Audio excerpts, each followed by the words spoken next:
Estamos recebendo o Dr. Paulo Rosenbaum para fazer um curso com a gente de medicina do sujeito, um curso de ensinos e treinos continuados em homeopatia. Acho que é muito importante isso para a gente. Estamos nos reunindo em todo o Brasil, em todas as capitais, estudando.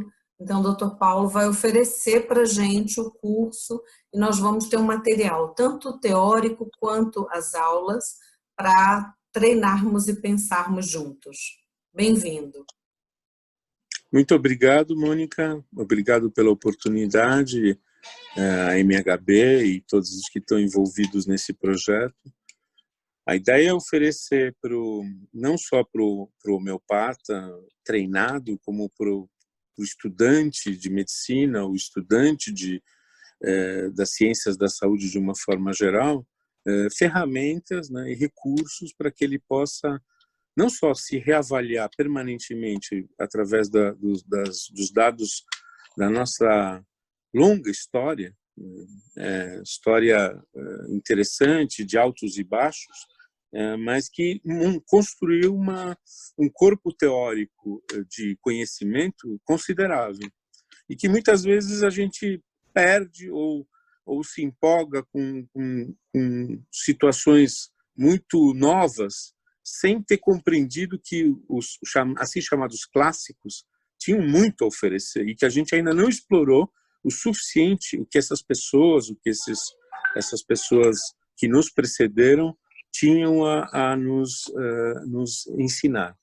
Então, é muito bem-vinda essa oportunidade. Espero realizá-las a contento.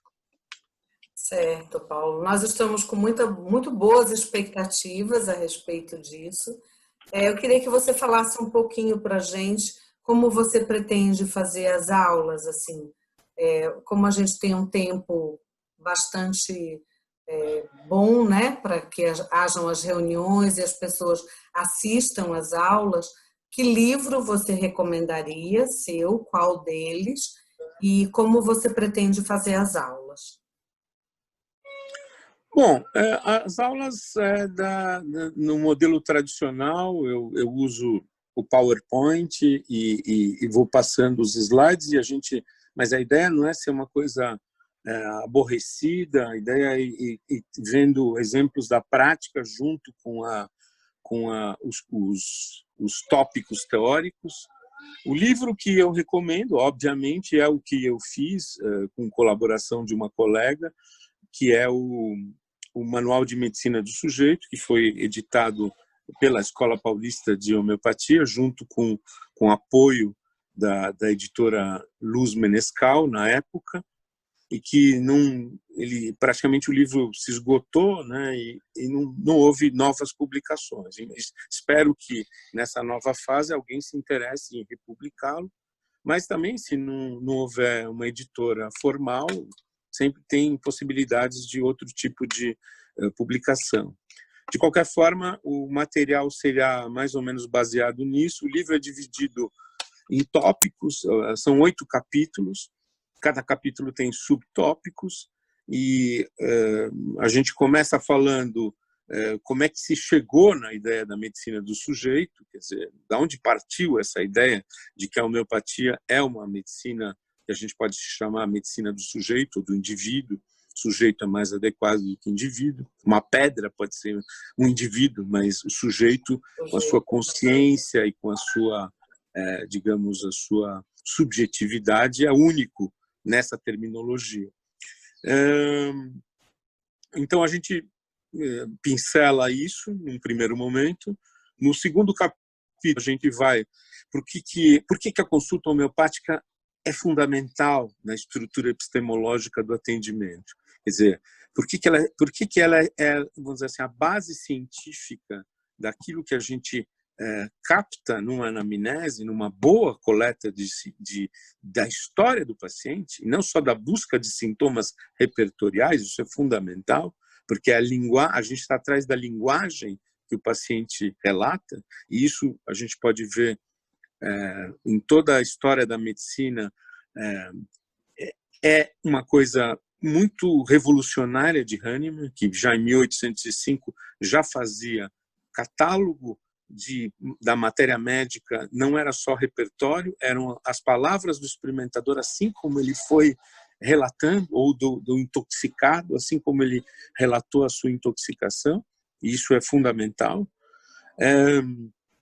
Vamos passar também pela relação médico-paciente, né? A importância do conhecimento técnico do que é transferência, contra-transferência, os preconceitos que a gente tem na hora da consulta.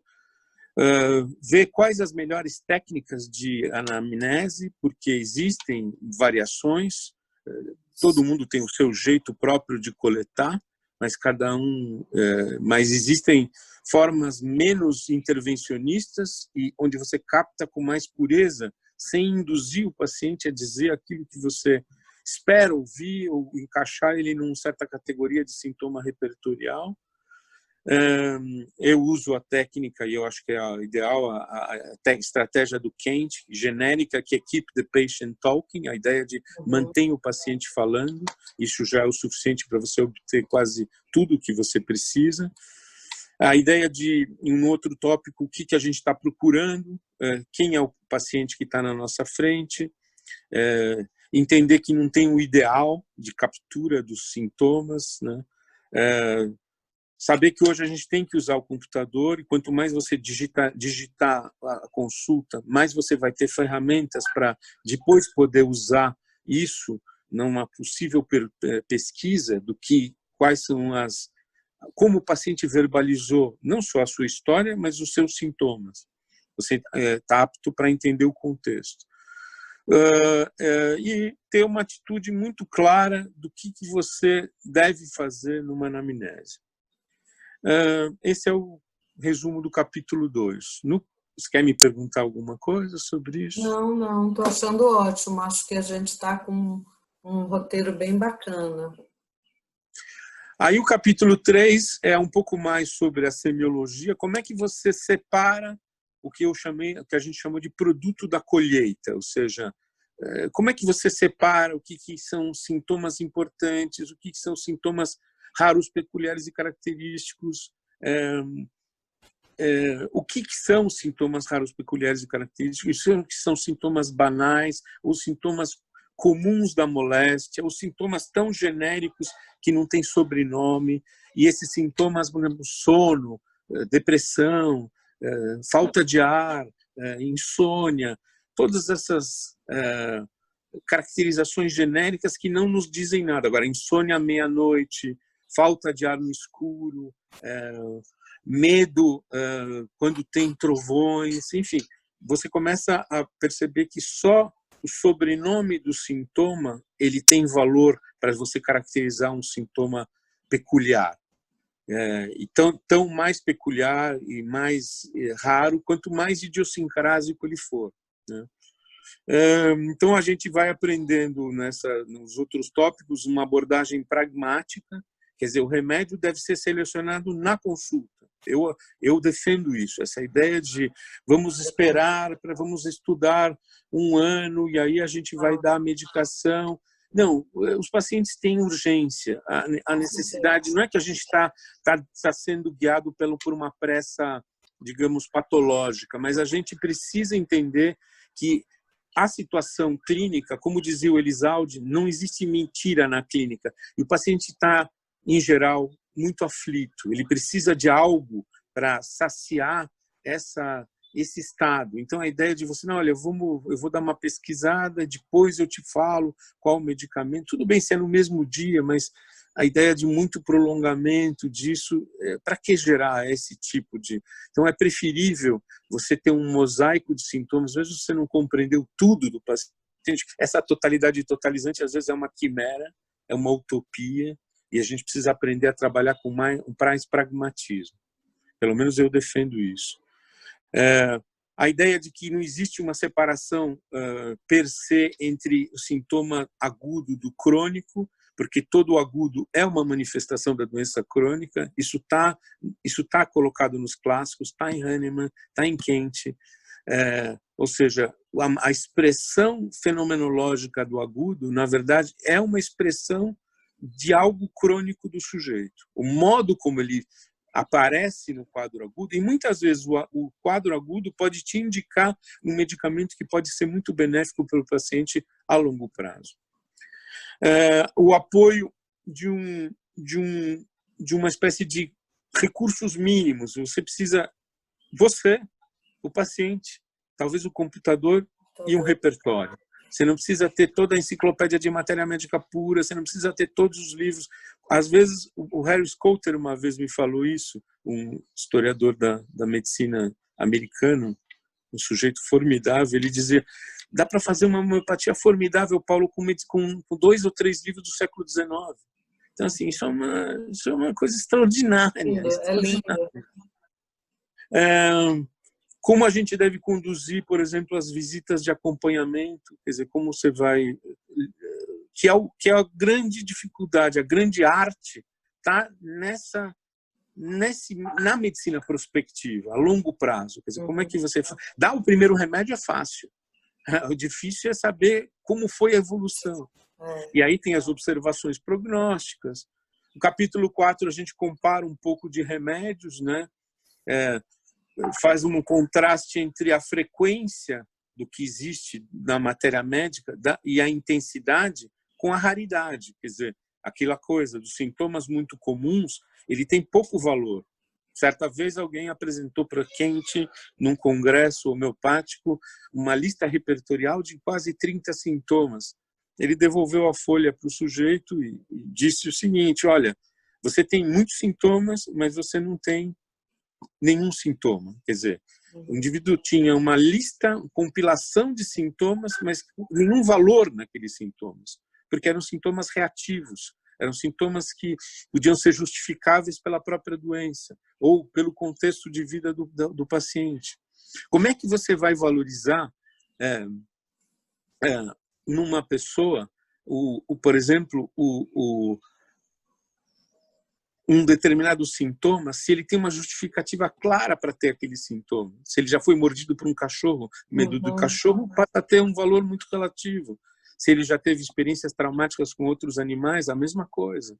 Se ele já sofreu uma inundação. Por outro lado, o oposto pode ser importante. Eu tive uma experiência de um paciente que sofreu terremoto no México, ele estava no grande terremoto do México, e ele não tem medo de terremoto. Mas pessoas têm medo, tem pessoas, uma vez a gente atendeu um paciente no ambulatório de pesquisa da APH, e esse paciente tinha medo de terremoto sem nunca ter sofrido um terremoto. Ele tinha visto o filme e a grande paura dele era o terremoto. Enfim, essas coisas estranhas que aparecem todo dia, não são coisas estranhas que você precisa ficar procurando. Basta ouvir o que o paciente tem a dizer, vão aparecer, porque nós somos todos idiosincrásicos. Né? Quer dizer, é por aí. E aí a gente compara os remédios não só pelos sintomas, mas com os temas e as palavras. As palavras de acordo com o que foram usadas pelo paciente. O estudo dos remédios nunca, pelo menos na maior parte das vezes, quando é possível, nunca é feito descontextualizadamente. Sempre no contexto, na frente de um caso clínico real e palpável. Por quê? Aquilo que, enfim, a reflexão é: nós temos os relatos das patogenesias, são relatos de fragmentos de pessoas distintas. O remédio não é uma pessoa. Não. Essa ideia de você formar a imagem de uma pessoa ou de características estereotipais, e mesmo que não sejam estereotipais, mas de uma totalidade, então sépia tem esse aspecto determinado, ou fósforos é o artista, enfim, tudo isso precisa sofrer crítica, porque senão a gente vai estar fazendo um tipo de medicina que é baseado em estereótipos.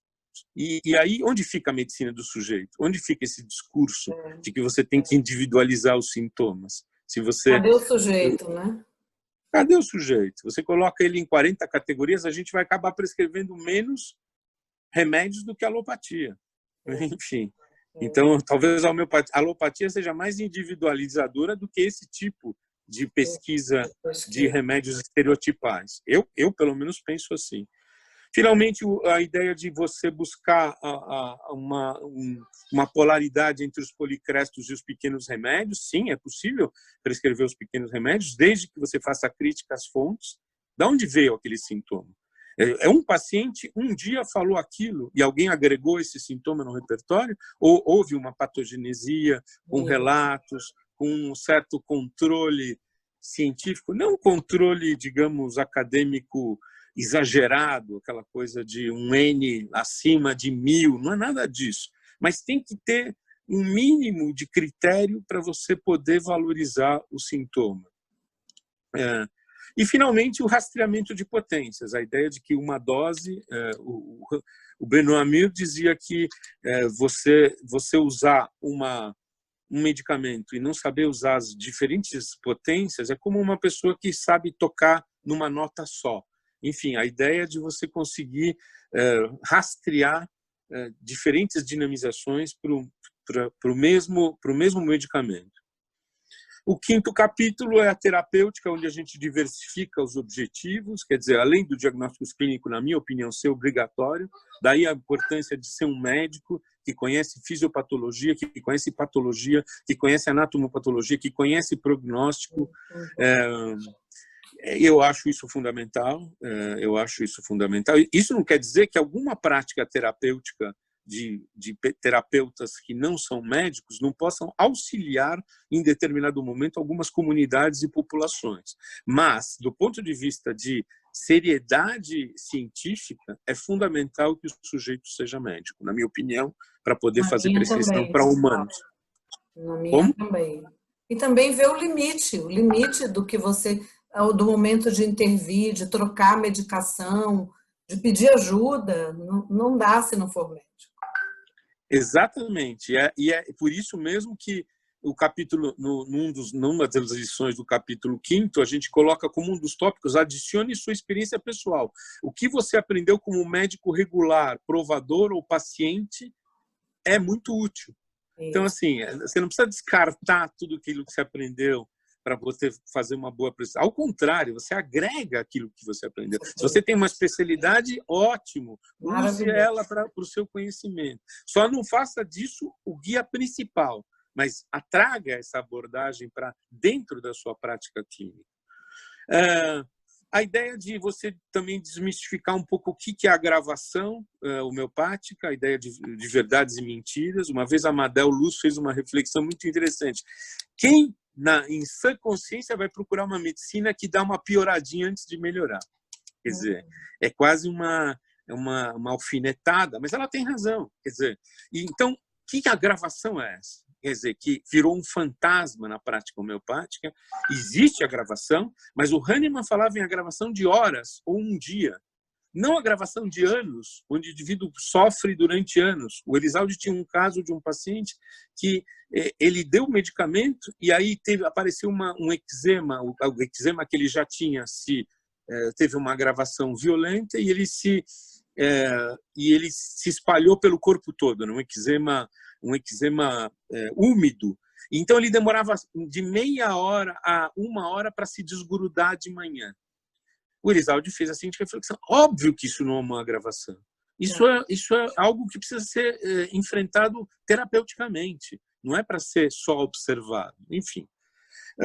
Aí, finalmente, nas observações prognósticas, né, a ideia de você ficar com um diálogo permanente com a clínica, sem usar as observações prognósticas como um dogma, porque a ideia do dogma é uma ideia de quem não tem pacientes circulando na sua frente. Quem tem pacientes, vendo pacientes diariamente, sabe que não pode existir dogma, porque cada paciente é diferente. Eu até fiz um pequeno aforismo que era: não existem retornos, só existem primeiras consultas.